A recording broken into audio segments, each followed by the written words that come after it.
தந்தை பெரியாரை பொறுத்தவரை ஒரு விஷயத்தை நீங்க புரிஞ்சுக்கணும். பாரதிய ஜனதா கட்சி எப்பொழுதுமே பெரியாரை எல்லாம் கடந்து எனக்கு நிகழ்காலத்தில் பெரியாருக்கும் நிகழ்கால தமிழகத்திற்கும் தொடர்பு இருக்கான்னு கேட்டீங்கன்னா என்னை பொறுத்தவரை இல்லை, தாண்டியாச்சு.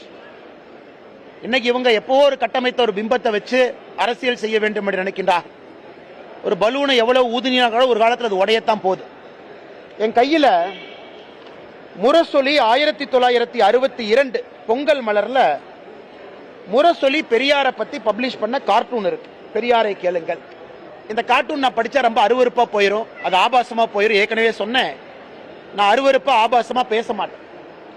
இதுல பெரியார் அவர்கள் சொன்னதை முரசொலி 1968 பொங்கல் மலர்ல போட்டிருக்கிறாங்க.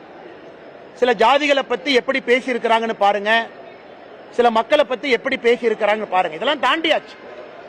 எத்தனை நாளைக்கு தான் ஒரு விஷயத்தை நீங்க பூட்டி பூட்டி பாதுகாத்தாலும் உண்மை வெளியே வரத்தான் போகுது. அதனால் பெரியார் அவர்கள் சொன்ன கருத்து எல்லா மக்களுக்கு தெரியும். அதெல்லாம் தாண்டி பாரதிய ஜனதா கட்சி வந்துருச்சு. இன்னைக்கு அவர் அது பேசினார் அப்படின்னு சொல்றனால ஒரு லாபமோ நட்டமோ இல்லை. சீமான் அவர்கள் அவருடைய கருத்தை அவர் எடுத்திருக்கக்கூடிய அந்த இயக்கத்தினுடைய பாதை, அதற்காக அந்த கருத்தை வைக்கிறாங்க.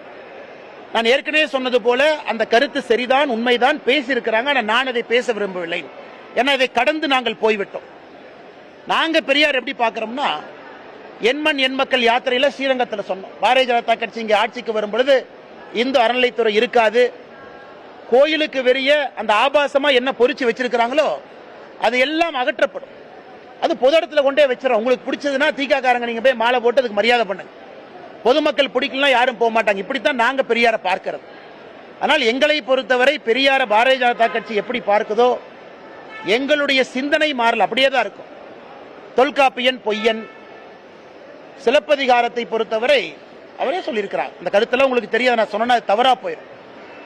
விபச்சாரத்தில் ஆரம்பித்து பத்தினியால் வளர்க்கப்பட்டு மூட நம்பிக்கையால் முடிந்திருக்குங்க. நாங்கள் திருவள்ளுவர் எப்படி சொல்லியிருக்காங்கன்னா, ஒரு ஆரிய கைக்கூலி, அதாவது ஒரு ஆரிய கைக்கூலியாக பகுத்தறிவை விட்டுவிட்டு தமிழுக்கு பெரிய துரோகம் செஞ்சிருக்காங்க. இந்த மாதிரி பேச ஆரம்பிச்சா ஒரு நாள் பேசலாங்கண்ணா.